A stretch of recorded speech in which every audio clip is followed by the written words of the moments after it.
मी काम केलेलं आहे.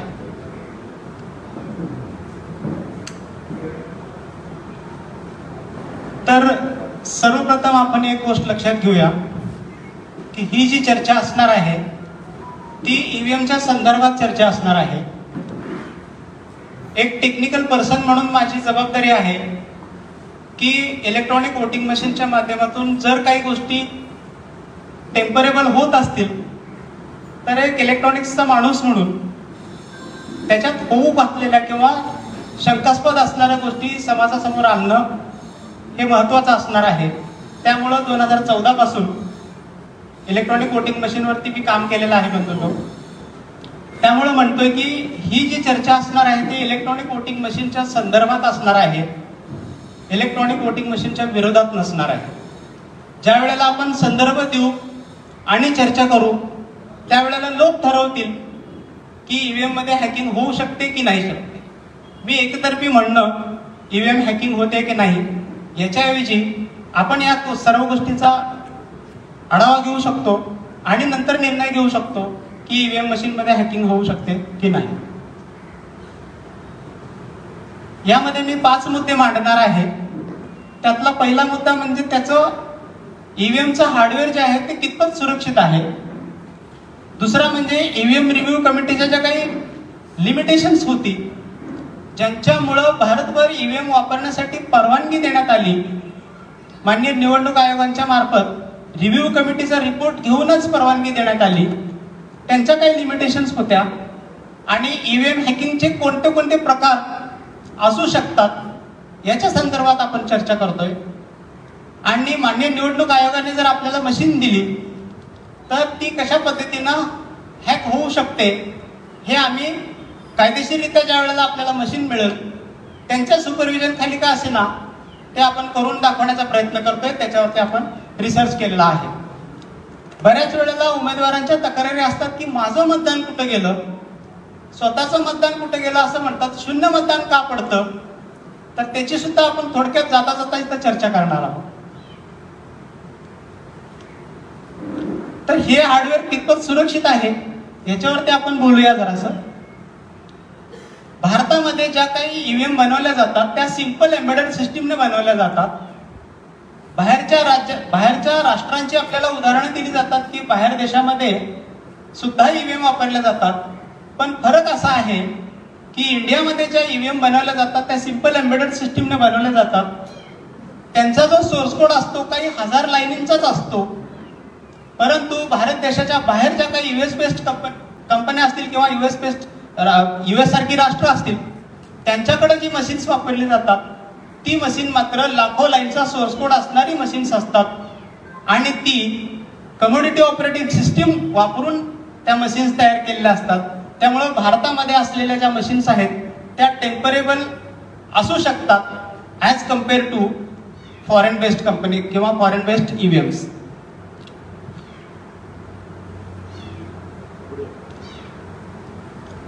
मी तिकडच थांबतो. मला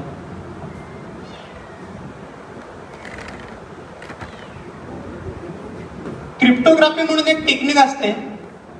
आपण एखाद्या मोबाईल मधून दुसऱ्या मोबाईल मध्ये कनेक्शन करतो ब्लूटूथने समजा, तर त्यावेळेला पेरिंग करतो आपण.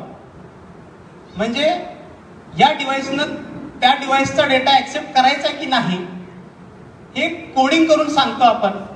तर अशा पद्धतीचं कोडिंग किंवा क्रिप्टोग्राफी टेक्निक आपल्या मशीनमध्ये कुठेही वापरली जात नाही. म्हणजे एका व्हीव्हीपॅटला काढून एका कंट्रोल युनिटला कुठलाही व्हीव्हीपॅट जोडता येऊ शकतो, एका कंट्रोल युनिटला कुठलाही बॅलेट युनिट जोडता येऊ शकतं.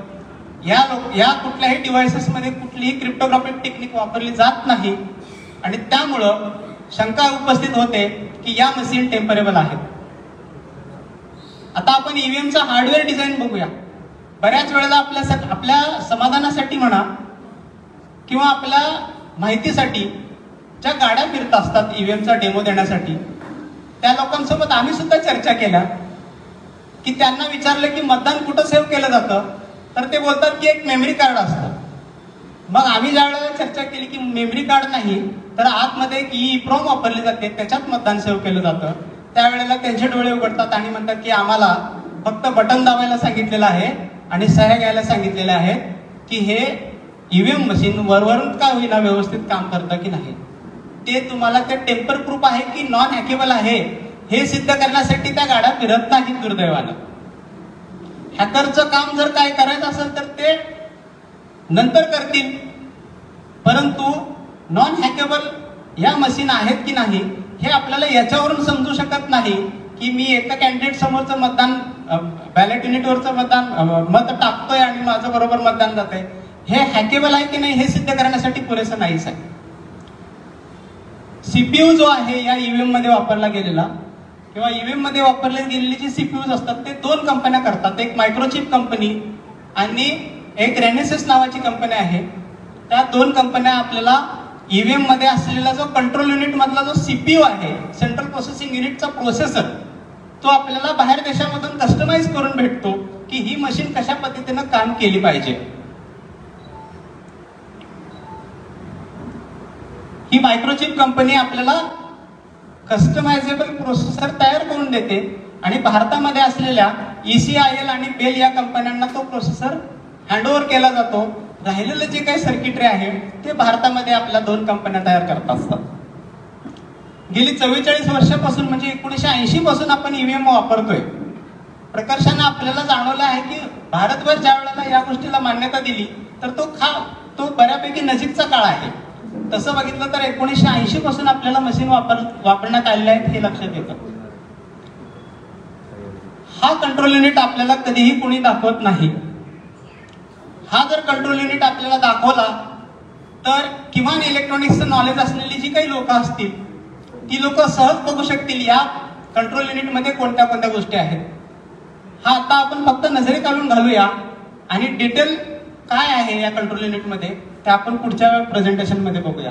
ह्या दोन मेमरीज तुम्हाला इथे दिसत आहेत, EEPROM नावाच्या 24LC64.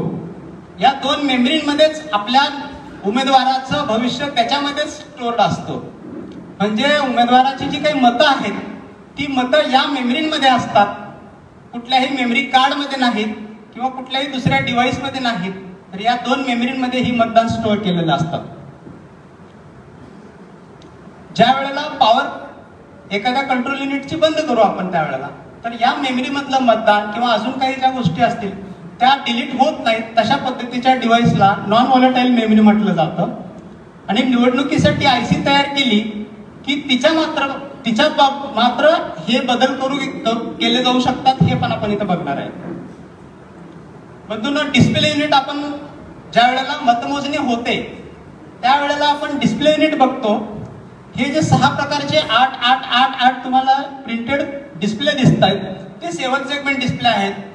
आज आम्हाला प्रश्न पडतोय दुर्दैवानं की टचस्क्रीनच्या जमान्यामध्ये आपण 1995 ला वापरलेली STD बुथची 7 सेगमेंट डिस्प्ले आज का वापरतोय. आमच्या इलेक्ट्रॉनिक्स टेक्नॉलॉजीमध्ये काही गोष्टी मॅन्युफॅक्चर होऊन झाल्या की बऱ्याच वर्षांनी ते ऍब्सोल्यूट होतात आणि त्याचे पेटंट जे असतात ते पेटंटची किंवा कॉपीराइट जे असतात त्या कंपन्या त्यांच्याकडे न ठेवता त्या ओपन सोर्स म्हणून बाहेर इंटरनेटवरती अवेलेबल ठेवतात. सांगायचं तात्पर्य असं आहे की इतक्या हाय लेवलच्या डिसिजनसाठी इतक्या लो लेवलचे 7 सेगमेंट डिस्प्ले वापरून आपण ते हॅकेबल आहेत किंवा हॅकेबल व्हावेत ही सोय करून ठेवतोय की काय, अशा पद्धतीच्या आमच्यासारख्या टेक्निशियन लोकांना शंका येते. याची किंमत बघितली तर आपल्याला 10 ते 15 रुपयामध्ये हा डिस्प्ले भेटतो, ज्याच्यावरती आपण एका उमेदवाराचा मतदानाचा आकडा बघतो. त्या एका आकडे दर्शवणाऱ्या डिव्हाइसची किंमत आहे 10 ते 15 रुपये. दुसरी गोष्ट म्हणजे कुठलाही कंट्रोल युनिट कुठल्याही बॅलेट युनिटला जोडता येतो. जे मी सुरुवातीला सांगितलं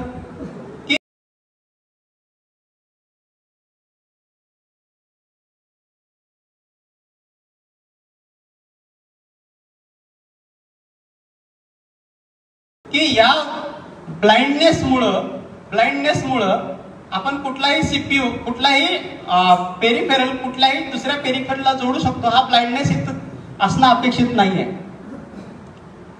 आता जपान आणि अमेरिकेमधून जो सीपीयू तयार होऊन येतो त्याच्या बाबतीत बघितलं तर तो आपल्याला कस्टमाइज्ड होऊन येतो. म्हणजे काय, रेनेसिस आणि मायक्रोचिप या दोन कंपन्या ज्या आहेत त्या कंपन्या भारताला इलेक्ट्रॉनिक वोटिंग मशीन कशा पद्धतीनं ऑपरेट केली पाहिजे, इलेक्ट्रॉनिक वोटिंग मशीन कसं काम करते किंवा काम केलं पाहिजे याचा प्रोग्राम फर्मवेअर करून मिळतो. म्हणजे हार्डवेअर आणि सॉफ्टवेअर मधला जो शब्द आहे तो फर्मवेअर. हे सॉफ्टवेअर कसं काम केलं पाहिजे हे फायनली हार्डवेअर मध्ये डंप करणं, बर्न करणं, त्याला आपण फर्मवेअर म्हणतो. तर आपल्याला US, अमेरिका आणि जपान कडून ज्या चिप मॅन्युफॅक्चर करून भेटतात त्या आल्यानंतर आपण पुढची प्रोसेस इथं करतोय. इथं एक शंका उपस्थित होते मित्रांनो की during the travel it may be after voting हा सीपीयू सुद्धा बदलला जाऊ शकतो. हा अनकॉन्स्टिट्युशनल सीपीयू सुद्धा बदलू शकतो. आणि हे करण्यासाठी हॉटगन नावाची एक सिस्टीम मिळते. ती करून जर तुम्ही तो सीपीयू उचलला तिथून त्याच्या सभोवताली टेम्परेचर वाढवलं तर तो तिथं दुसरा सीपीयू, हॅकेबल सीपीयू त्याच्यामध्ये बसवू शकतो. दुसरी गोष्ट म्हणजे अशा पद्धतीचे सेमी कस्टम डिव्हाइसेस जे आहेत ते भारतामध्ये तयार होत नाहीत. त्यामुळे थोडीशी याची शंका कमी आहे की अशा पद्धतीनं बदल करता येतो की नाही. पण दुसरी एक गोष्ट आपल्या समोर लक्षात आलं की क्रॉस केबलिंग केलं जातं किंवा केलं जाऊ शकतं. बऱ्याच वेळेला आपल्याला माहिती झालेलं आहे की एका कॅन्डिडेटचं बटन दाबलं जातं आणि लाईट मात्र दुसऱ्याच कॅन्डिडेटचा समोर लागतो. तर तो बॅलेट युनिटमध्ये जो EPLD असतो त्याच्यामध्ये सुद्धा माल प्रॅक्टिस केली जाऊ शकते आणि त्यामुळं क्रॉस वोटिंग केलं जाऊ शकतं किंवा क्रॉस वोटिंग झालेलं आपल्याला निदर्शनास येऊ शकतं. सीपीयू बदलण्याचा जो प्रकार आहे तो मी सांगितला की 10 मिनिटांमध्ये तो सीपीयू बदलला जाऊ शकतो आणि अनकॉन्स्टिट्युशनल सीपीयू त्याच्यामध्ये बसवला जाऊ शकतो. हे करण्यासाठी फक्त एक स्किल्ड माणूस त्याच्यामध्ये लागेल, अदरवाईज त्याला वेळ लागल्यानंतर मग ती प्रोसेस होणार नाही. ही थोडीशी टेक्निकल टर्म आहे. भारतामध्ये या गोष्टीचं दुर्दैव आपलं असंच आहे की आपण टेक्निकल टर्म्स आपल्या समोर आल्यानंतर त्या समजण्यासाठी पुढे येत नाही किंवा त्याच्यावरती काम करत नाही. त्यामुळं हॅकर्स असतील सो कॉल्ड ते या पद्धतीमध्ये इंटरेस्ट घेऊन हे हॅकिंग करू शकतात. तर हे काय आहे, इंटर आयसी कम्युनिकेशन प्रोटोकॉल म्हणजे एक सीपीयू ज्या मेमरीमध्ये मतदान सेव्ह केलं जातं त्याला जोडण्याची जी पद्धत आहे त्याला इंटर आयसी कम्युनिकेशन प्रोटोकॉल म्हटलं जातं. म्हणजे एका रस्त्यावरून अनेक बसेस धावतात एकाच रस्त्यावरून, तसं एका लाईन वरून अनेक आयसीस तुम्हाला कनेक्ट करून तुम्हाला डेटा ट्रान्सफर करता येतो. That is called as inter IC communication. याची गरज आपल्याला पुढचं समजण्यासाठी लागणार होती म्हणून थोडंसं ऍड केलं मित्रांनो. नेक्स्ट, रिव्ह्यू कमिटी भारतामध्ये ईव्हीएम आणायची की नाही हे ठरवण्यासाठी माननीय निवडणूक आयोगाने रिव्ह्यू कमिटी बसवलेली होती. तर त्या रिव्ह्यू कमिटीच्या ज्ञानाच्या आणि त्यांच्यावरती लादण्यात आलेल्या काही मर्यादा होत्या. तर त्या मर्यादांमुळेच रिव्ह्यू कमिटीनं बऱ्यापैकी फार टेक्निकल कौशल्य आपलं न वापरता ईव्हीएम ह्या भारतभर वापरण्यात याव्या की नाही याव्यात याच्यावरती आपलं मत प्रदर्शित केलेलं होतं. तर त्याचे काही ते समजून घेत असताना आपल्याला ईव्हीएमचे जनरेशन समजून घेणं गरजेचं आहे.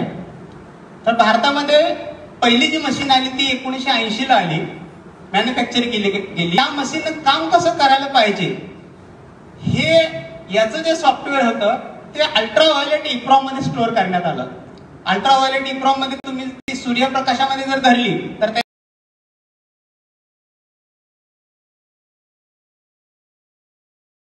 डिलीट होतो.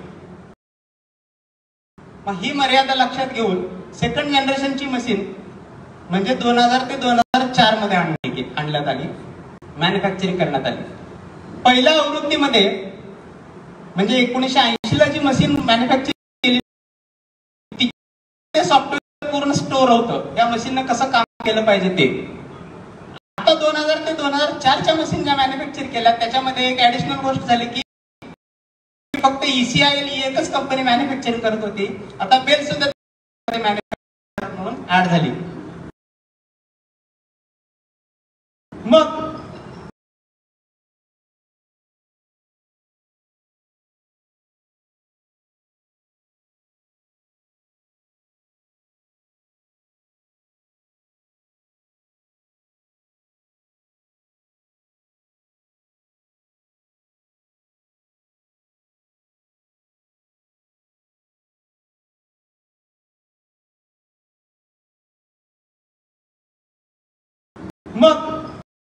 मग आताचा जो सीपीयू आहे तो सीपीयू म्हणजे 2000 ते 2004 मधला जो सीपीयू आहे तो सीपीयू मात्र बदलण्यात आला. त्याचा जो पूर्ण सॉफ्टवेअर आहे ते सॉफ्टवेअर आता एका सीपीयू वरतीच आणण्यात आलं.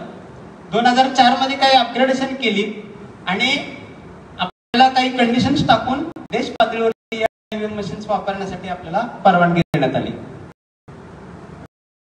ही काही आकडे आहेत.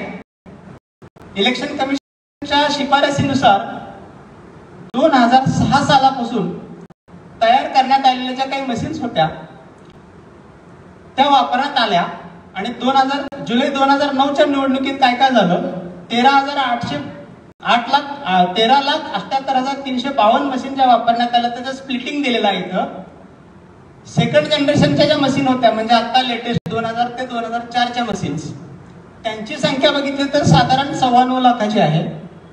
परंतु ज्या likely to be expired machine कधीच्या अगोदरच्या जनरेशनच्या त्या मात्र इथं किती सेकंड जनरेशनच्या साधारण 9.25 लाख आणि 4.5 लाखाच्या आसपास तुम्हाला थर्ड जनरेशनच्या मशीन्स वापरण्यात आल्या आहेत. सेकंड जनरेशनच्या मशीन ह्या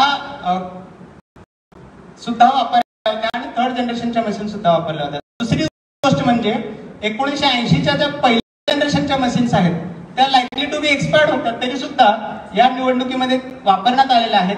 आताचं जे प्रेझेंटेशन आपण बघतोय ते 2003चं ओरिजिनल मशीन, तुम्ही जे काही सगळे फोटोग्राफ आता दाखवलेले आहेत ते 2003 ला मॅन्युफॅक्चर केलेल्या मशीन्सची फोटोग्राफ्स असणार आहेत. तर आपण रिव्ह्यू कमिटीच्या काही मर्यादा ज्या होत्या त्या आपण बघणार आहोत की पहिलं जे रिव्ह्यू झालं त्याच्यामध्ये 1990 ला रिव्ह्यू झाली आणि काही राजकीय पक्षांनी उपस्थित केलेल्या काही शंका होत्या तर त्या शंकांचं काही निरसन करण्यात आलं आणि या रिव्ह्यू कमिटीच्या माध्यमातून रिपोर्ट देण्यात आला की ह्या टेम्पर प्रूफ आहेत, त्या वापरल्या जाऊ शकतात. याच्यामध्ये 3 लोक होती आणि दुर्दैवाची बाब अशी आहे की ही 3 मंडळी जी होती, 3 लोक जी होती त्यांना कम्प्युटरचं नॉलेज असेल, त्यांना इलेक्ट्रॉनिक्सचं नॉलेज असेल, पण एका रिसर्च पेपरमध्ये असं म्हटलेलं आहे की त्यांना स्किल्ड नॉलेज नव्हतं. ते कशाचं स्किल्ड नॉलेज नव्हतं तर त्यांना सिक्युरिटी अनालिसिसचं स्किल्ड नॉलेज नव्हतं.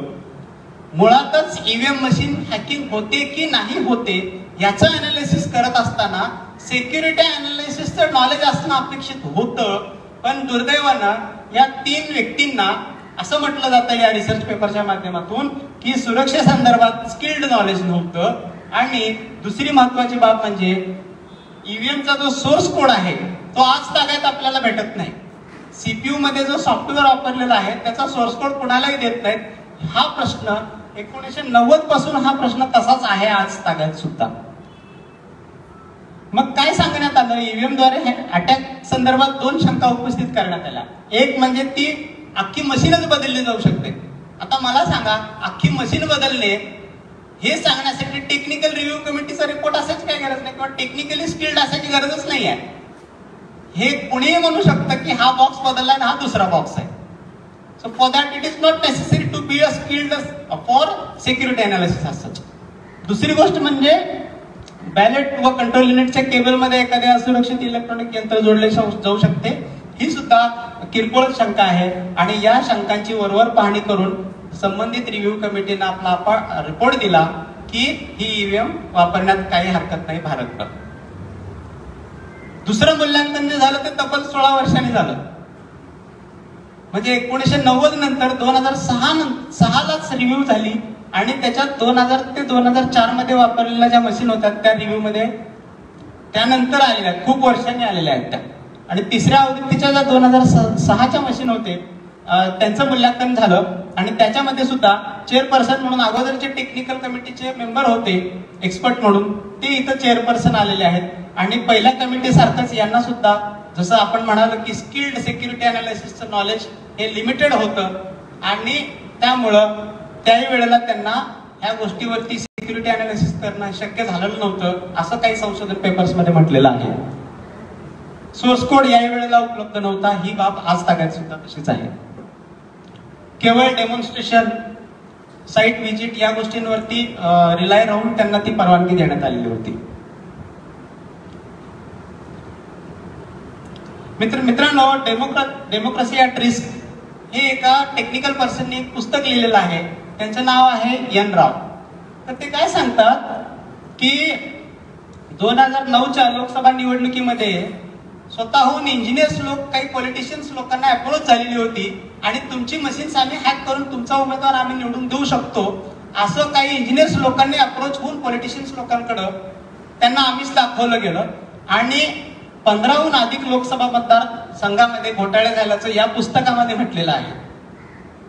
मग अशा प्रकारच्या तक्रारी येत होत्या की बॅलेट युनिटवरचं बटन एक दाबतोय आणि लाईट एक लागतोय, म्हणजे क्रॉस केबलिंग होतं किंवा क्रॉस कनेक्शन होतं. ही तक्रार सुद्धा या पुस्तकात एन राव यांनी मांडलेली आहे. त्याचा रेफरन्स पण मी खाली देतो आहे. ह्या गोष्टी आपण काही वरवरच्या बोलत नाही, प्रत्येक गोष्टीचा रेफरन्स आपल्याकडे आहे.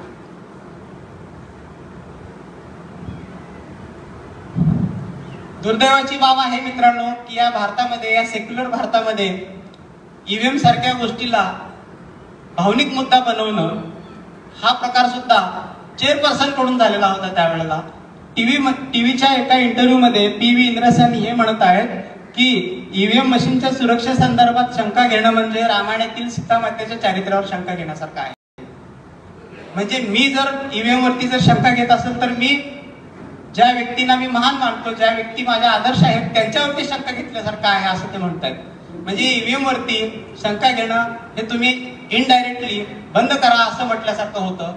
तर हा मुद्दा सुद्धा आपल्याला इथं भावनिकतेचा बनवलेला आहे असं लक्षात. आता 3 प्रकारे काही संशोधकांनी 3 प्रकारे हॅकिंग करून दाखवलेले आहे याच्यामध्ये. त्याच्यामध्ये आपण जरासं डिटेल बघतोय.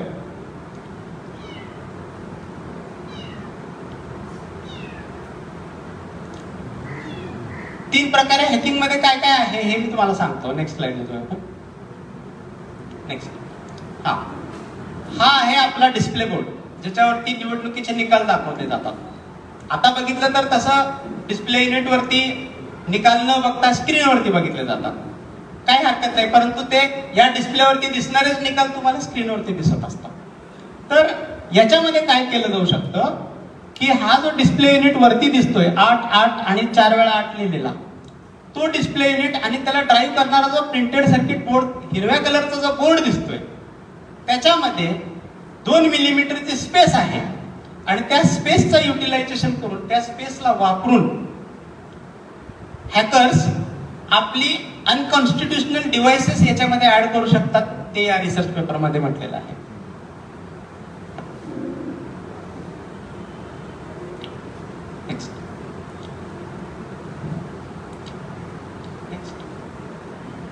नेक्स्ट उलट चाललं.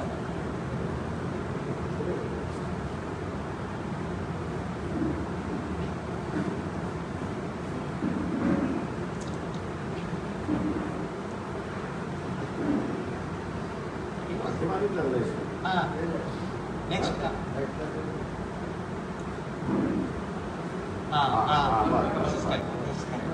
ओके.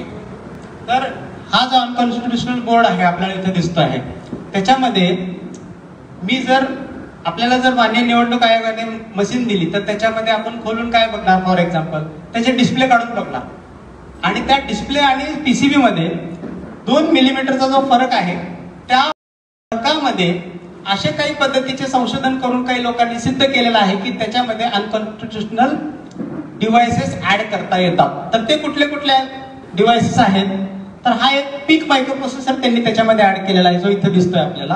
हा, आणि त्याच्यानंतर एमच्या शेजारी एक अँटेना आहे, रेडिओ ट्रान्समीटर रिसिव्हर अँटेना, आणि त्याच्या पुढे जो आहे तो Bluetooth radio receiver transmitter signal transmitter एक डिव्हाइस आहे. तर याची डिटेल्स आहेत, टेक्निकल डिटेल्स आहेत, त्यांना ज्यांना पाहायचं असेल ते आपण इथे देऊ शकतो. हे असं दिसतं.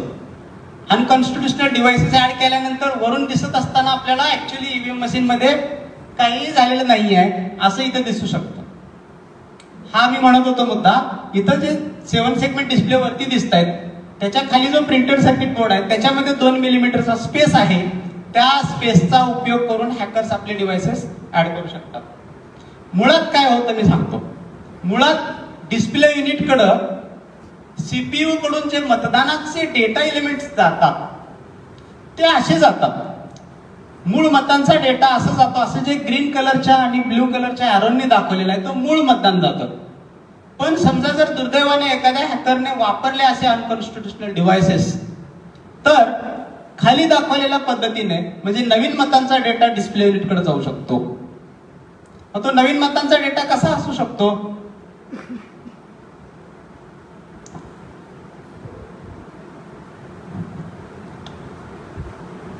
नेक्स्ट एक प्रकार त्यांनी इथं करून दाखवलेला आहे. माझ्या मोबाईलचा प्रोव्हाइडेड दॅट की अनकॉन्स्टिट्युशनल डिव्हायसेस त्या डिस्प्ले युनिटमध्ये लावलेले आहेत आणि त्याच्यामध्ये रेडिओ ट्रान्समीटर रिसिव्हर डिव्हायसेस काम करतायत. उमेदवार क्रमांक 4चा जर उमेदवार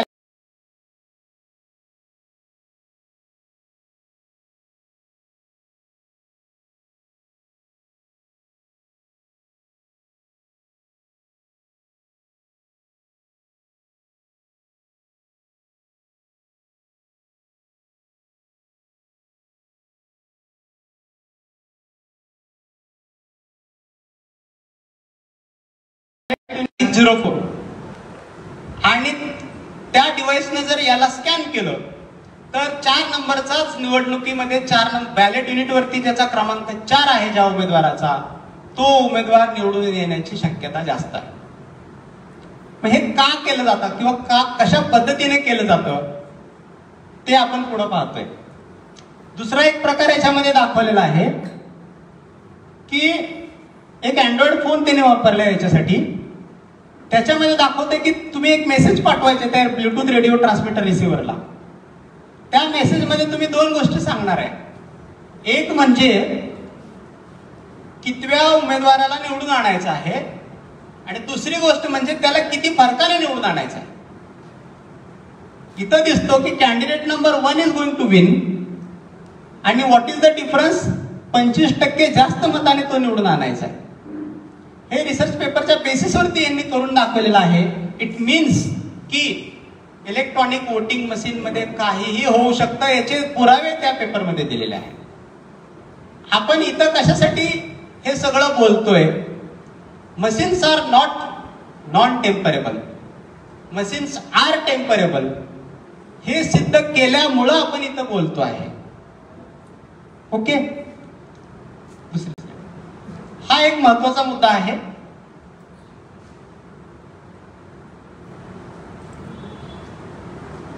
त्याच्यासाठी मला तुम्हाला काही हार्डवेअर दाखवावं लागेल किंवा दिसलं तर पॉसिबल असेल तर बघूया. क्लिप ऑन डिव्हाइस म्हणून एक डिव्हाइस भेटतो. तर तो क्लिप ऑन डिव्हाइस काय आहे? हा अमेझॉन वरती 150 ते 200 रुपयाला भेटतो. हे पॅकेट सुद्धा अमेझॉनचंच आहे. तर 150-200 रुपयाला जो अमेझॉन वरती मिळणारा डिव्हाइस आहे तर त्याला क्लिप ऑन डिव्हाइस म्हटलं जातं. हा क्लिप ऑन डिव्हाइस काय करतोय जे या पेपरमध्ये सांगितलेलं आहे की तुमचं जे मतदान सेव्ह केलं जातं मेमरीमध्ये त्या मेमरी मधला डेटा ओव्हरराईट करण्यासाठी हा क्लिप ऑन डिव्हाइस तिथं वापरता येऊ शकतो. हे कसं आहे डिटेल मी तुम्हाला पुढच्या प्रेझेंटेशन मध्ये सुद्धा दाखवणार आहे. तर नेक्स्ट इथं तुम्हाला दिसतं की मशीन खोलल्यानंतर 2003 ला मॅन्युफॅक्चर झालेली ही मशीन ती खोलल्यानंतर आपल्याला 2 मेमरी डिव्हाइसेस ह्या electrically erasable programmable read only memories आहेत. त्या मेमरीमध्येच आपल्या उमेदवाराचं प्रत्येक उमेदवाराचं आणि काही स्टेट्स यांचा डेटा त्या मेमरीमध्ये जातो आणि त्या मेमरी ह्या रीरायटेबल आहेत, ह्या ओव्हर रायटेबल आहेत आणि त्यामुळं तुमचा सीपीयू तुम्ही बायकॉट करून या मेमरी मधलं मतदान तुम्ही बदलू शकता. हे या रिसर्च पेपर मध्ये सुद्धा दाखवलेलं आहे आणि आम्ही तुम्हाला याच्या पद्धतीनं कसं कसं करता येऊ शकतं हे मी दाखवणार आहे ज्या वेळेला आपल्याला मूळ मशीन माननीय निवडणूक आयोग ऑफिशियली देईल त्यावेळेला. नेक्स्ट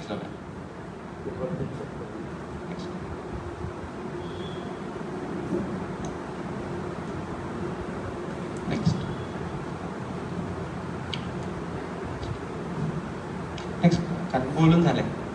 जी टेक्निकल लोक असतील, ज्या वेळेला आता तुम्हाला खरोखरच मशीन मान्य निवडणूक आयोग देईल, तुम्ही दाखवा हे आम्हाला करून कसं करायचं आहे, त्यावेळेला समजण्यासाठीच्या या भाषा आहेत. तुम्ही ज्या वेळेला सीपीयू आणि तुमचा मेमरी डिव्हाइस हा एकमेकाला इलेक्ट्रिकली कनेक्टेड आहे, ज्याला आपण म्हणतो की इंटर आयसी कम्युनिकेशन प्रोटोकॉलने कनेक्टेड आहे, तर तो कनेक्टेड असलेला इलेक्ट्रिकली डिस्कनेक्ट करण्यासाठीची काही टेक्निक आहे, तर तो प्रोसेसर आपल्याला रिसेट करावा लागेल, जेणेकरून तो प्रोसेसर रिसेट झाला नेक्स्ट की अशा स्टेजमध्ये येईल आणि मायक्रो प्रोसेसर कडून जे मेमरीला मतदान जाणार होतं त्याच्याऐवजी ह्या चिमट्याच्या द्वारे, या क्लिप ऑन डिव्हाइसच्या द्वारे नवीन ओव्हररायटिंग केलेलं मतदान त्याच्यामध्ये जाणार, हे त्याच्यामध्ये फक्त दाखवलेलं आहे. नेक्स्ट नेक्स्ट नेक्स्ट नेक्स्ट आता आपण मान्य निवडणूक आयोग ज्या वेळेला आपल्याला ऑफिशियली मशीन देईल त्यावेळेला आपण काय करणार आहे हे मी इथं दाखवतोय. नेक्स्ट हा डिव्हाइस मी पूर्वीच दाखवला, क्लिप ऑन डिव्हाइस मेमरीमध्ये आपल्याला कसं कनेक्ट करता येईल हे दाखवलेलं आहे आपण, तेच इथं चित्र दाखवलेलं आहे मी प्रेझेंटेशन मध्ये. सगळ्यात महत्वाची गोष्ट आहे बंधूंनो आणि भगिनींनो, तुमच्या गावामध्ये तुमच्या वस्तीवरती जो डीटीएच रिपेअरी करणारा व्यक्ती असेल, जो डीटीएच सेट टॉप बॉक्स रिपेअरी करतो, त्याला माहित नाही की त्याची टेक्निक ईव्हीएम मध्ये वापरलेली आहे. ही काय आहे मी तुम्हाला सांगतो. त्याला ज्या वेळेला हे कळल, गावागावातला प्रत्येक व्यक्ती हा ईव्हीएम मशीन हॅक करून दाखवण्यास सज्ज राहील, त्यांनी हॅकिंग करावं असं आमचं म्हणणं नाही. पण मान्य निवडणूक आयोगाने ऑफिशियली परवानगी दिल्यानंतर मान्य निवडणूक आयोगाच्या समोर ऑफिशियली त्यांनी ते सिद्ध करता येणं शक्य आहे. त्याचं शिक्षण 12वी झालेलं असेल तरी काही हरकत नाही, त्याला फक्त सेट टॉप बॉक्स रिपेअरी करण्याचं कौशल्य असलं तरी बस. हे कसं आहे, हा एक CH3418 हा व्हेरी गुड, जरा मागे जाऊया आपण मागे. हा एक जो आहे डिव्हाइस तो CH3418 डिव्हाइस आहे.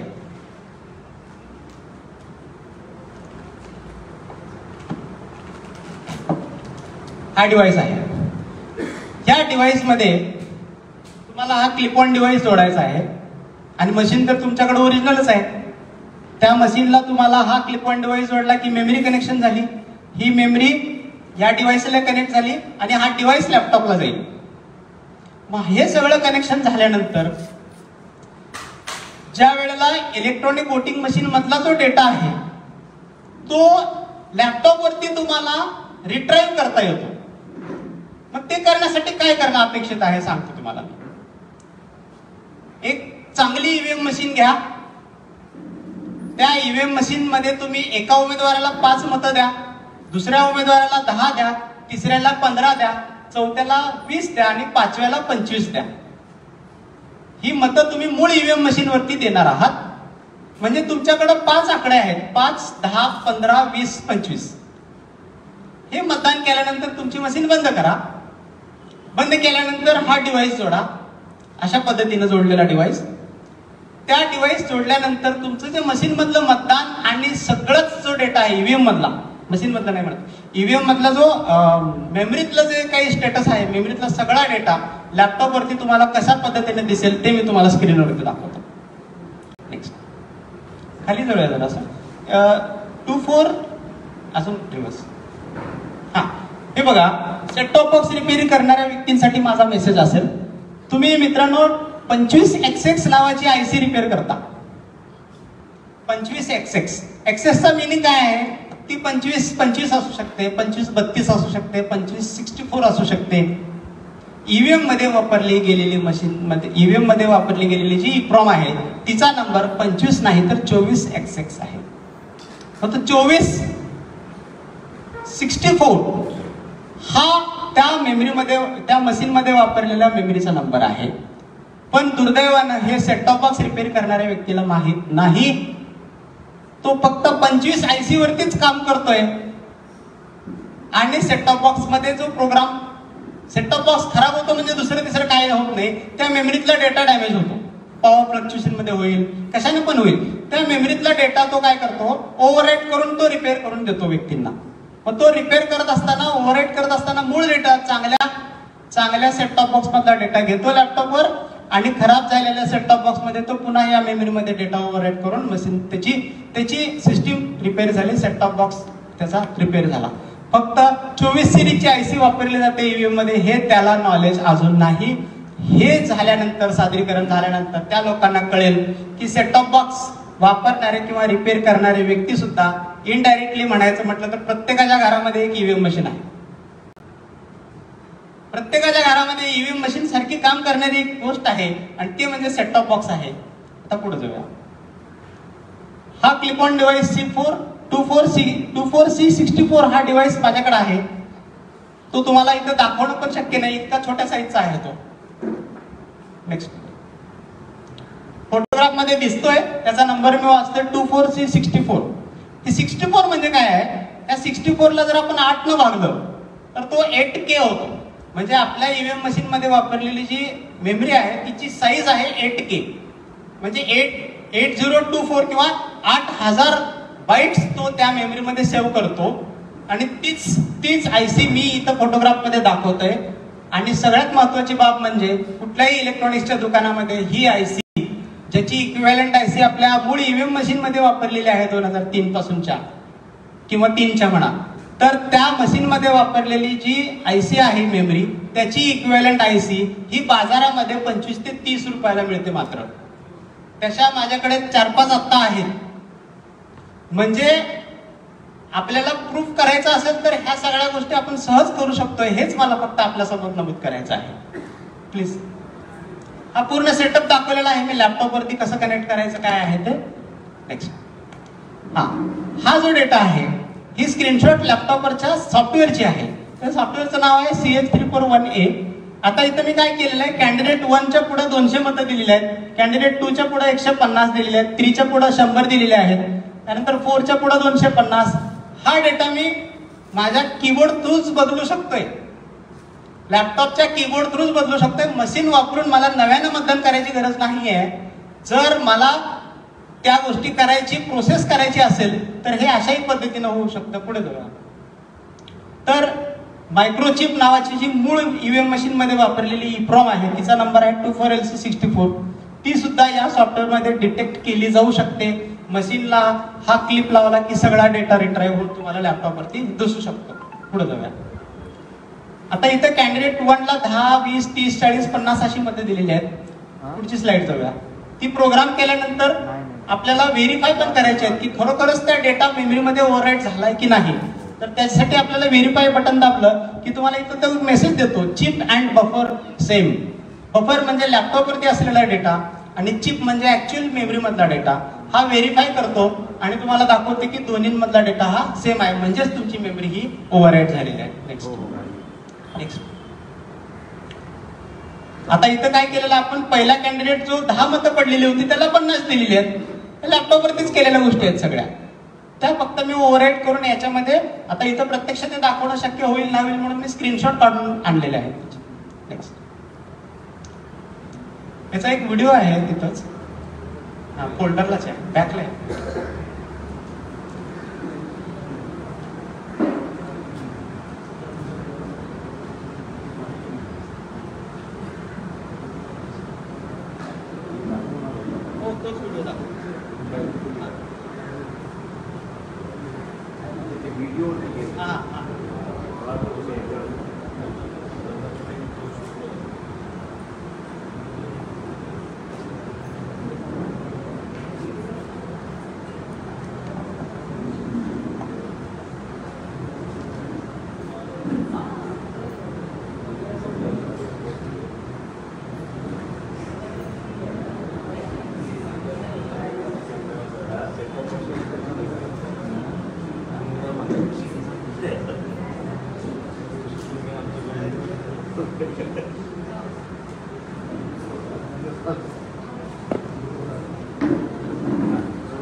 त्या व्हिडिओची क्लिप मी आपल्या समोर इथे दाखवतोय.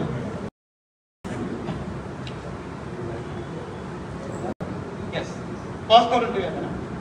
ठीक आहे, ही कनेक्शन दाखवले आहेत, ही कनेक्शन अशी केलेली आहेत. कंटिन्यू करूया. प्ले करा, प्ले करा. येस, वर वर तुम्हाला या क्लिप मध्ये एक चिप बसवलेली दिसते. आता ही क्लिप रिकामी आहे. या क्लिप मध्ये मी मशीन मध्ये जी वापरली जाणारी इप्रॉम आहे, यस अजून अशीच इप्रॉम इथं मी स्पेअर म्हणून ठेवलेली आहे आणि ऍक्च्युअली दुसरी एक इप्रॉम आहे ती त्या चिमट्यामध्ये बसवलेली आहे. आता तो चिमटा माझ्या लॅपटॉपला कनेक्टेड आहे आणि त्या चिमट्याला एक इप्रॉम जोडलेली आहे. आणि इथं पॉज करूया.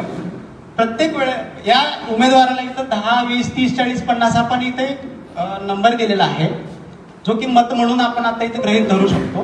पॉज करूया, प्ले करूया. ही बदलली, ही 50 केली पहिल्याची आणि शेवटच्याची 10 केली आणि ही मेमरी ओव्हरराईट केली. हे लॅपटॉप वरती फक्त होत नाही, हार्डवेअर लेवलला इप्रॉम मध्ये चाललेला आहे हा डेटा. प्रोग्राम करतो मी. प्रोग्राम केल्यानंतर इथं बर्निंग व्हायला जेवढा वेळ लागतो तेवढाच सो कॉल्ड मतात बदल करण्यासाठी लागेल, जर मशीन मिळाली तर आपल्याला ऑफिशियली.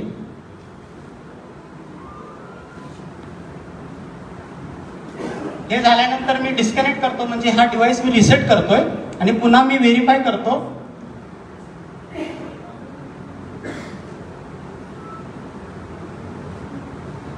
की माझा नवीन डेटा हा बरोबर त्याच्यात गेलेला आहे की नाही हे मी व्हेरीफाय करणार. आता तात्पुरता हा लॅपटॉप मध्ये दिसतोय. नेक्स्ट व्हिडिओ प्ले कर. आता व्हेरीफाय केलेला आहे तो. नेक्स्ट व्हिडिओ प्ले कर. हा पॉज करून ते कंटिन्यू पाहिजे तर राहू द्या.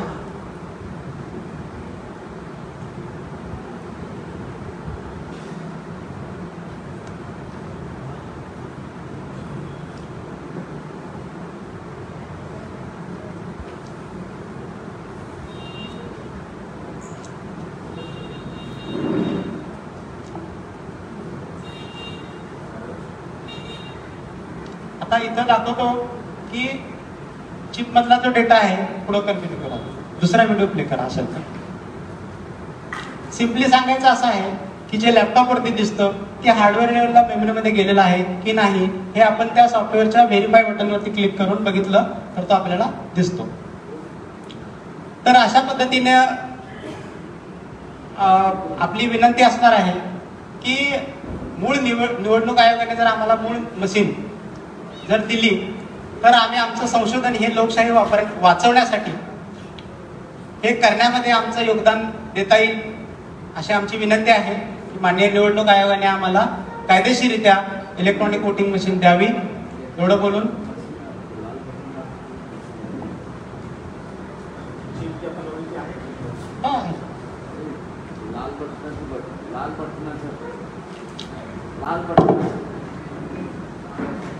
रीराईट करणारी मशीन तुमची आहे.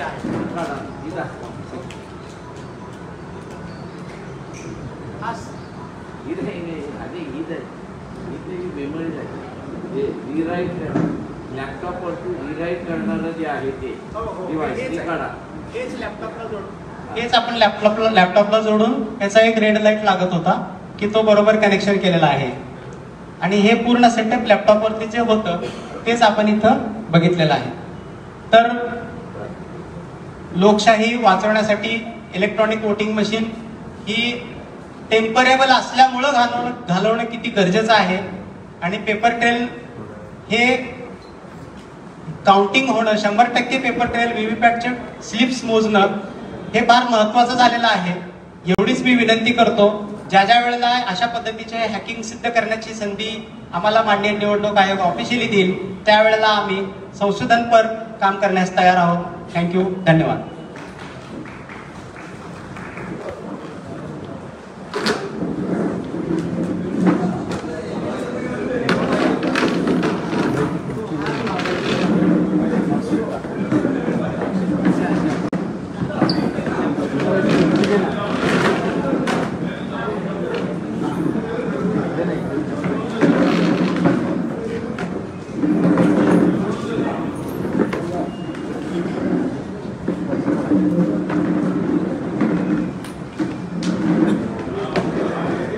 अरे पंकज काय करतोय तू?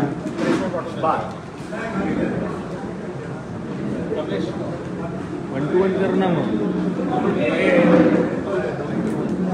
हा ना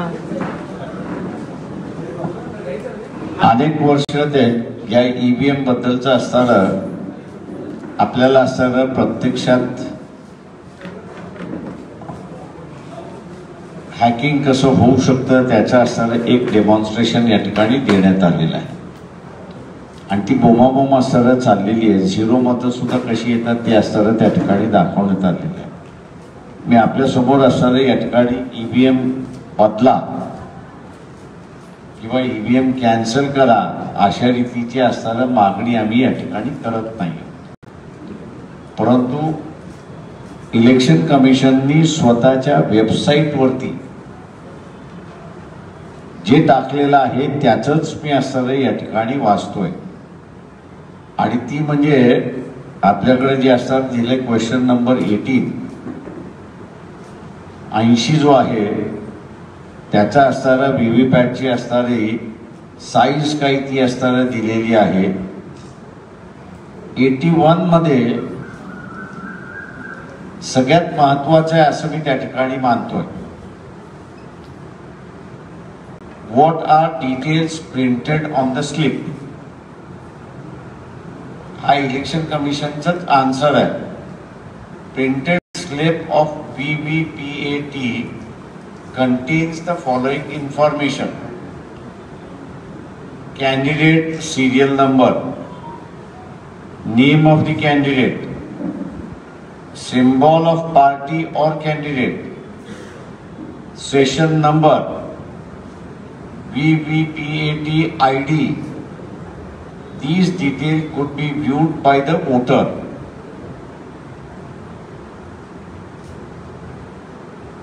आता हे 4 गोष्टी ज्या आहेत 5 गोष्टी ज्या आहेत या मतदाराला दिसल्या पाहिजेत असं इलेक्शन कमिशन त्यांच्या स्वतःच्या क्वेश्चन अँड आन्सर मध्ये त्या ठिकाणी म्हणतंय.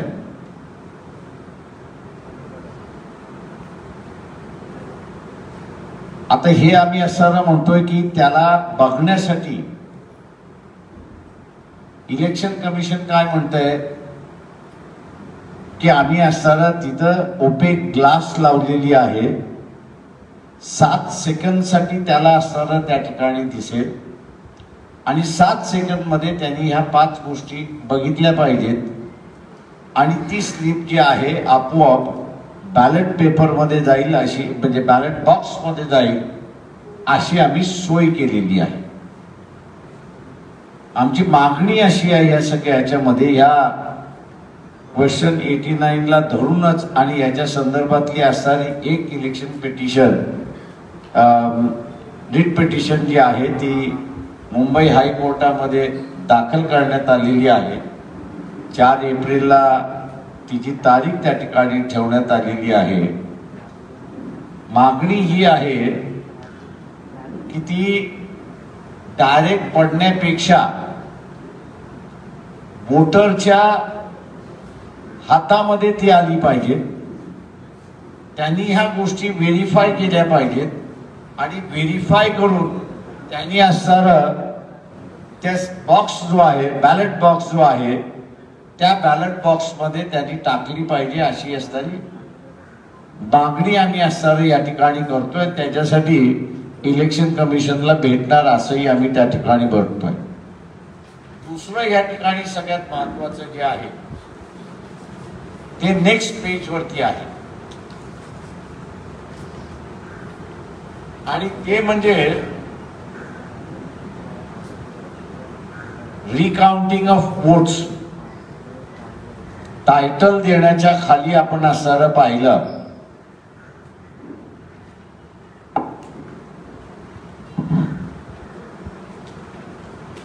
आणि त्याच्या असणाऱ्या नेक्स्ट पेज वरती आपण असणारा गेलो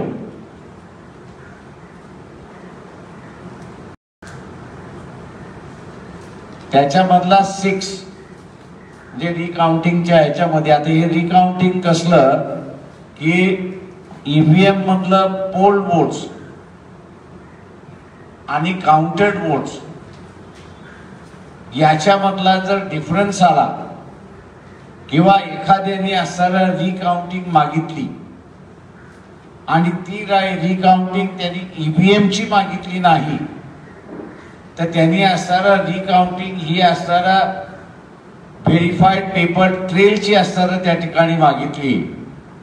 तर त्याच्यातला निकाल कुठला मान्य करायचा हे पार्लमेंटने ठरवलेलं आहे.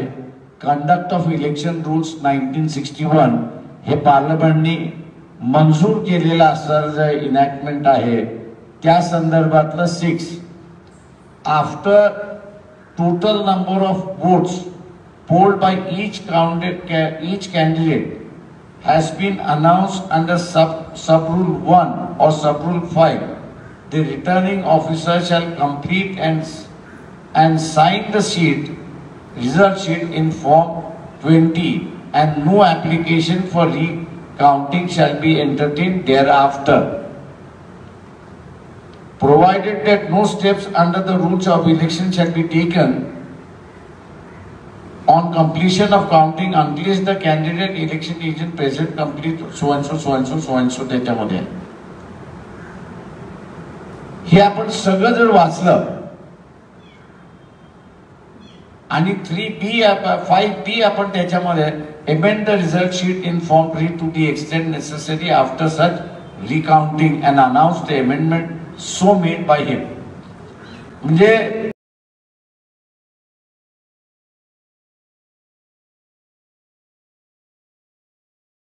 असतं आणि ते रिझल्ट डिक्लेअर केल्याच्या वेळेस रिकाउंटिंग पुन्हा मागितली असेल आणि व्हीव्हीपॅटची असणारी रिकाउंटिंग मागितली असेल आणि ती व्हीव्हीपॅटची रिकाउंटिंग झाली असेल आणि त्याच्यामध्ये मग रिझल्ट कोणाचा मानायचा, ईव्हीएमचा मानायचा की व्हीव्हीपॅट मधला असणारा रिझल्ट मानायचा. तर पार्लमेंट स्वतःहून असणारं म्हणतंय की व्हीव्हीपॅट मधला असणारा जो रिझल्ट आलेला आहे तोच अंतिम रिझल्ट आहे असं त्या ठिकाणी मानलेला आहे. आणि म्हणून आग्रह जो असणारा या ठिकाणी होतोय, इलेक्शन कमिशन पुढे असणारा आग्रह होतोय की याची अंमलबजावणी झाली पाहिजे. पोल वोट्स आणि काउंटेड वोट्स याच्यामधला फरक आला तर पार्लमेंट असं म्हणते की रिलाय कोणावरती व्हायचं, तर पेपर ट्रेल जे आहे, व्हीव्हीपॅट जे आहे त्याच्यावरती तुम्हाला रिलाय करावं लागेल. आणि फॉर्म 20 हा म्हणजे काउंटेड वोट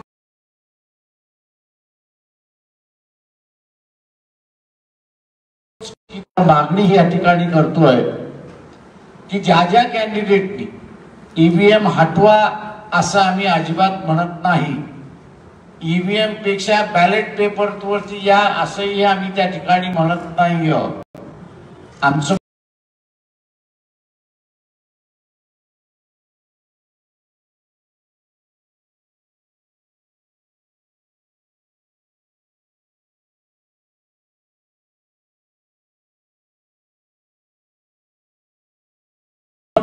कॉन्स्टिट्युएन्सीज मध्ये पोल वोट्स आणि काउंटेड वोट्स याच्यामधला डिफरन्स आलेला आहे.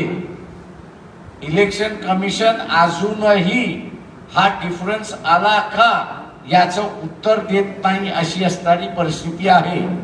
सोलापूर मधल्या इलेक्शनच्या संदर्भात की ज्याचं मी असणारे रिप्रेझेंट करतोय वकील म्हणून, रिटर्निंग ऑफिसरनी ॲफिडेव्हिट दिलेला आहे की काउंटेड वोट्स आणि पोल वोट्स टेक्निकल फॉल्टमुळे फरक आलेला आहे. हे एका इलेक्शन कंडक्ट करणारा रिटर्निंग ऑफिसर आयएस ऑफिसर जो आहे त्यांनी ॲफिडेव्हिट वरती असताना कबूल केलेला आहे. परंतु इलेक्शन कमिशनच्या वतीने हा माझा आरोप आहे, इलेक्शन कमिशनच्या वतीने असे प्रयत्न केल्या जातात आहेत की ही पिटिशन डिस्मिस व्हावी. तेव्हा इलेक्शन कमिशन सुद्धा सरळ हाताने येत नाही असा आमचा आरोप आहे त्या ठिकाणी. आणि म्हणून यापुढे इलेक्शन कमिशनच्या विरोधात आम्ही असणारं आंदोलन त्या ठिकाणी छेडणार आहोत. आणि ते म्हणजे एकदा ईव्हीएम मध्ये पोल वोट्स आणि काउंटेड वोट्स याच्यामधला फरक आला तर इलेक्शन रिझल्ट डिक्लेअर करता कामा नये. आणि पेपर ट्रेल हा जो आहे, व्हेरीफाईड पेपर ट्रेल जो आहे, VVPAT म्हणून आपण ज्याला म्हणतो, तो काउंटिंग केला पाहिजे. आणि पार्लमेंट असं म्हणत आहे की ते काउंटिंग केल्यानंतर त्याच्यातला आलेला रिझल्ट हा फायनल रिझल्ट आहे. आणि म्हणून इलेक्शन कमिशनने ही चूक करू नये असं आम्ही त्या ठिकाणी मागतो. दुसरं आम्ही असं या ठिकाणी प्रत्येक कॅन्डिडेटला सांगणार आहोत की नॉमिनेशन पेपर दाखल केल्यानंतर स्क्रुटिनी केल्या जाईल. स्क्रुटिनी मध्ये एकदा फॉर्म आपला टिकला तर रिटर्निंग ऑफिसरकडे आपण असणारा अर्ज करून ठेवला पाहिजे. अर्ज काय करून ठेवला पाहिजे की काउंटिंगच्या दिवशी फॉर्म 17 मध्ये किती मतदान झालं याचा अधिकृत आकडे हे रिटर्निंग ऑफिसर देतो. तो फॉर्म 17 त्यांनी घेतला पाहिजे आणि रिटर्निंग ऑफिसरला त्यांनी दाखवलं पाहिजे की काउंटेड वोट्स जे आहेत, म्हणजे मतमोजणी झालेली जी आहे त्या मतमोजणीमध्ये एकतर कमी किंवा जास्ती पोल वोट्स झालेले आहेत. त्याच्यामुळे या सेक्शन 63 प्रमाणे रिकाउंटिंग ऑफ वोट्स याच्या टायटल खाली इलेक्शन कमिशनला पार्लमेंटने डायरेक्शन दिलेली आहे. त्या डायरेक्शनचा अंमल झाला पाहिजे आणि रिटर्निंग ऑफिसरने व्हेरीफाईड पेपर ट्रेल जो आहे त्याची काउंटिंग होऊन त्याच्यातला जो निकाल येईल तो निकाल खरा धरावा असा असणारा पार्लमेंटने जो कायदा केलेला आहे त्याची अंमलबजावणी झाली पाहिजे. सर्व कॅन्डिडेटनी हे करायचं ठरवलं तर मी असताना म्हणेन की हॅकिंगच्या असणाऱ्या पद्धती आपण या ठिकाणी दाखवल्या. हॅकिंग हे होऊ शकतं, प्रत्यक्षात अल्गोरिदम कशा बदलता येतो तो असणारा ज्याला कोणाला बघायचं असेल ते त्या छोट्या डिव्हाइसवरती आपल्याला दाखवता येईल. परंतु हे होतं जे आता सिद्ध झालेलं आहे. जो उमेदवार उभा राहतो ज्यावेळेस त्याला 0 मतं त्याच्या पोलिंग बूथवरती मिळतात, त्याच्यामुळे हॅकिंग झालंय हे व्हेरी क्लिअर त्या ठिकाणी असताना होतं. कारण का स्वतःचं मत तो स्वतःला देणार नाही असं होणार नाही. आणि म्हणून असताना इलेक्शन कमिशनच्या विरोधातलं की हा पेपर ट्रेल ज्या ज्या ठिकाणी पोल वोट्स आणि काउंटेड वोट्स मध्ये डिफरन्स आलेला आहे तिथे ते काउंटिंग केलं पाहिजे. या मागणीसाठी इलेक्शन कमिशनच्या विरोधातलं आम्ही निवेदन देणार आहोत. त्यांनी ऐकलं नाही तर आंदोलन त्या ठिकाणी असताना करू. आणि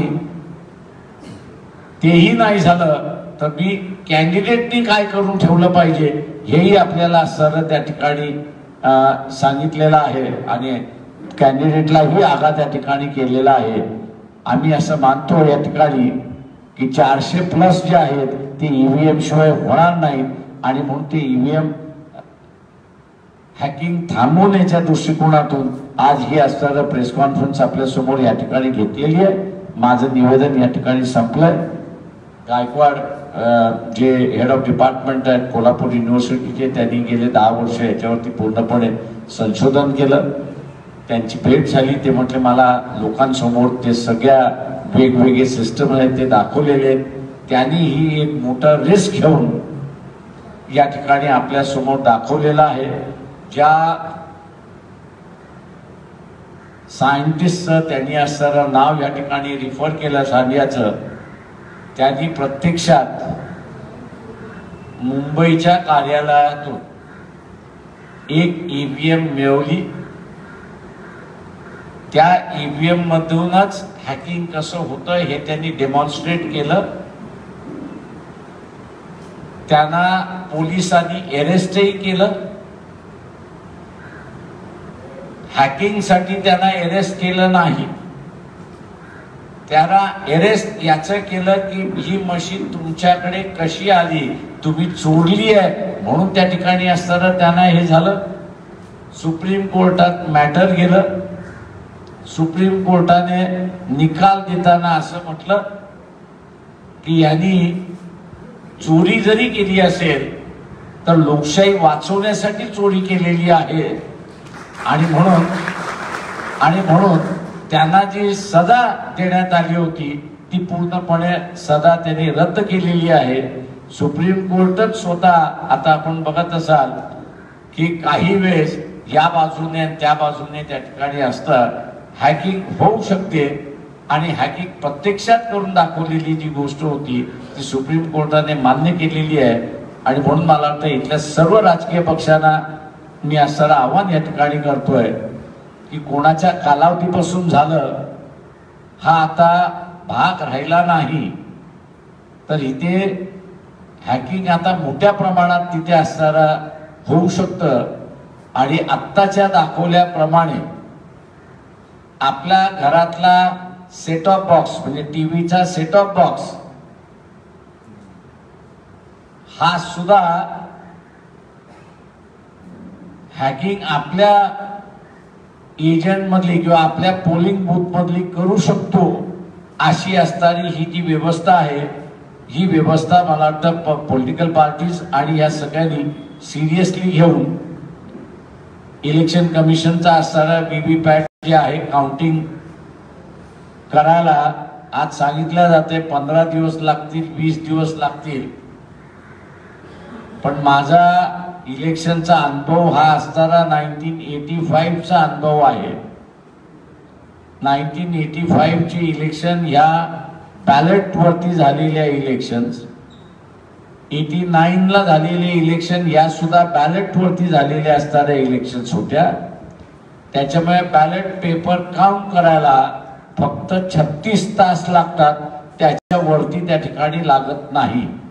आणि म्हणून फार मोठी प्रक्रिया असं जे आता सांगितलं जाते नव्या पिढीला की 15 दिवस लागतील ते काउंट करायला, असं जे काही क्वार्टर्स मधनं प्रचार केला जातोय हा चुकीचा असणारा प्रचार असं त्या ठिकाणी मानतो. त्याही वेळेस वोटिंग संपलं की दुसऱ्या दिवशी काउंटिंग सुरुवात व्हायचं आणि दुसऱ्या दिवशी काउंटिंग सुरुवात झालं तर रात्री 12च्या आतमध्ये निकाल यायचा अशी असणारी परिस्थिती आहे.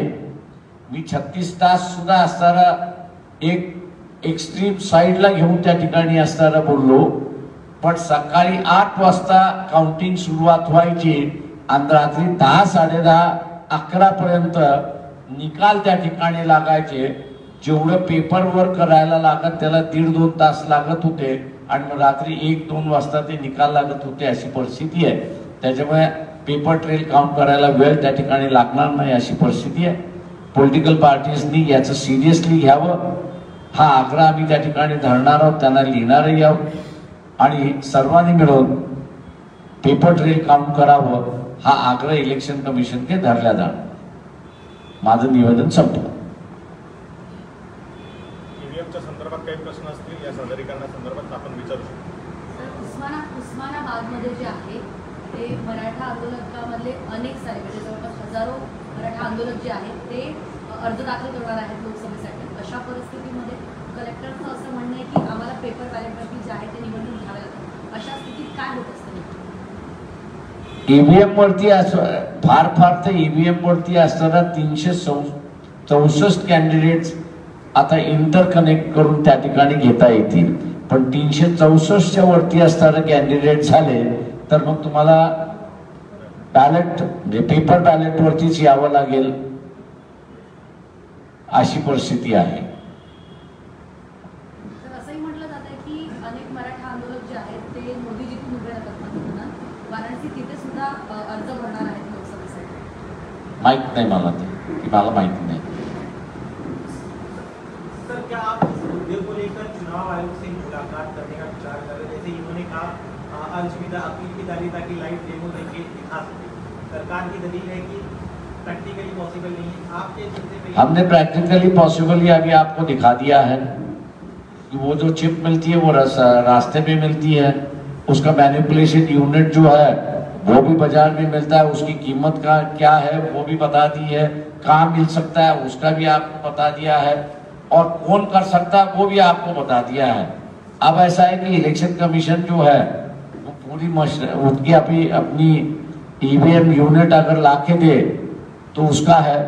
दूसरी सबसे बड़ी बात इसमें यह है कि कानून ये कहता है, संविधान ये कहता है कि इलेक्शन प्रोसेस जो है वो इलेक्शन कमीशन के हाथ में होनी चाहिए, उनके कंट्रोल में होनी चाहिए, उनके सुपरिटेंडेंट में होनी चाहिए, ऐसी परिस्थिति है. लेकिन यहाँ जो इलेक्ट्रॉनिक डिवाइस इस्तेमाल किए गए हैं वो इलेक्ट्रॉनिक डिवाइस कोई भी इलेक्शन कमीशन के कब्जे में नहीं है, ना उनके अंडर है, ना उस पर उनका नियंत्रण है या कंट्रोल है. तो इसका मतलब यही है कि ईसीएल जो है और भेल जो है, भारत हेवी इलेक्ट्रिकल जो है, ये सरकारी कंपनियां हैं और सरकारी कंपनियां होने की वजह से इनका कंट्रोल सरकार पर है, और सरकार पर होने की वजह से जैसे इन्होंने कहा कि वो जो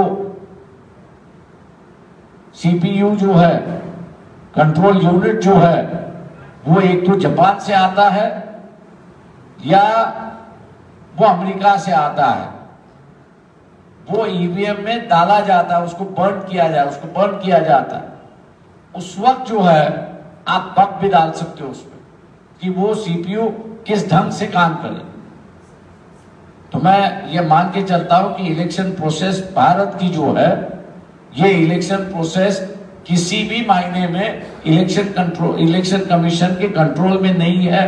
ये गवर्नमेंट के कंट्रोल के माध्यम से यहाँ पे चल रहा है. इलेक्शन कमीशन सिर्फ पोस्टमैन की तरह काम कर रहा है कि ईवीएम ले आए, उस पे वोट डाले, उस पे काउंट करे और इलेक्शन डिक्लेयर करे. इसको सुपरिटेंडेंट नहीं किया जा सकता और ना कहा जा सकता है. इसलिए ये दूसरी एंगल से देखा जाए तो ये गवर्नमेंट कंट्रोल इलेक्शन हो रहा है, ऐसी एक परिस्थिति है.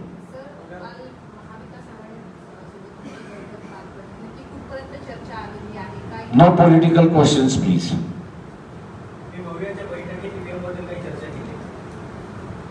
मी बैठकीमध्ये चर्चा ही केली आणि त्या सगळ्यांना असताना हे केलंय की आपण इलेक्शन कमिशनकडे सगळे मिळून जाऊ, इतर राजकीय पक्षांना सुद्धा आपण घेऊन जाऊ आणि त्यांच्या पुढे फॅक्ट्स आपण असणाऱ्या मांडल्या पाहिजेत. त्यांच्याच वेबसाईटवरनं की 373 मतदारसंघामध्ये पोल वोट्स आणि काउंटेड वोट्स टॅली झालेले नाहीत, मग ते 100 असतील ते 1 लाखापर्यंत आहेत. अशा असणाऱ्या परिस्थितीमध्ये जो उमेदवार अर्ज करेल की माझ्या कॉन्स्टिट्युन्सी मध्ये पोल्ड आणि काउंटेड वोट्स टॅली झालेले नाहीत, व्हीव्हीपॅट त्यांनी करावं, तशा पद्धतीचे डायरेक्शन्स इलेक्शन कमिशननी द्यावे. अशा रीतीची असणारी कालही चर्चा त्या ठिकाणी झाली. बघायचं आहे की हे सगळेजण कुठली तारीख ठरवून इलेक्शन कमिशनकडे एकत्र भेटतात. सहमति हुई है कि मिल के जाएंगे.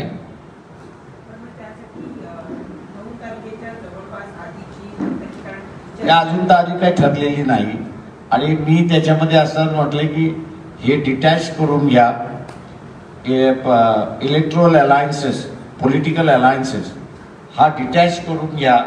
पॉलिटिकल पार्टीज म्हणून आपण असणारं गेलं पाहिजे, अशा रीतीची असणारं मी तिथे मांडणी केली. आणि म्हणून म्हटलं होतं इंडिया अलायन्स मध्ये आहेत ते आणि इंडिया अलायन्स मध्ये नाही आहेत, असे सगळे मिळून गेलो तर इलेक्शन कमिशन वरती प्रेशर होईल अशी परिस्थिती.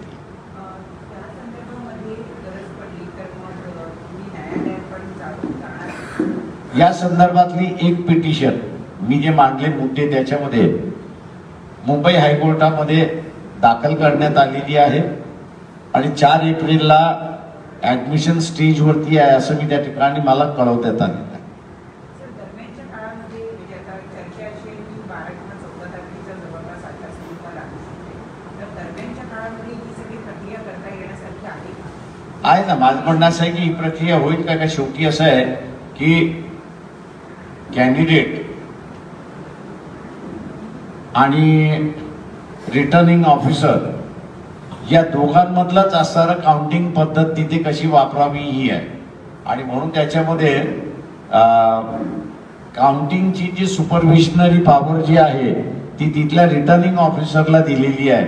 फक्त डायरेक्शन इलेक्शन कमिशन त्या ठिकाणी देऊ शकतं आणि म्हणून मी असणारा जो अर्ज करायचा त्या ठिकाणी केलेला आहे त्या ठिकाणी सगळ्याच उमेदवार जे आहेत, इंडिपेंडेंट कॅन्डिडेट, पॉलिटिकल पार्टीचे कॅन्डिडेट, या सगळ्यांनी जर अर्ज केला त्या रिटर्निंग ऑफिसरला की पोल वोट्स आणि काउंटेड वोट्स याच्यामध्ये फरक आला तर तुम्ही असणारा या ठिकाणी पेपर ट्रेल काउंट केलं पाहिजे, तर त्याला ते करणं भाग आहे, रिटर्निंग ऑफिसरला करणं भाग आहे.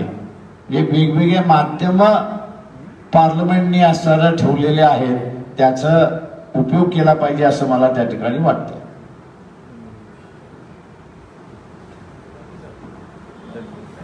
थँक्यू. सर्वांचे आभार. धन्यवाद.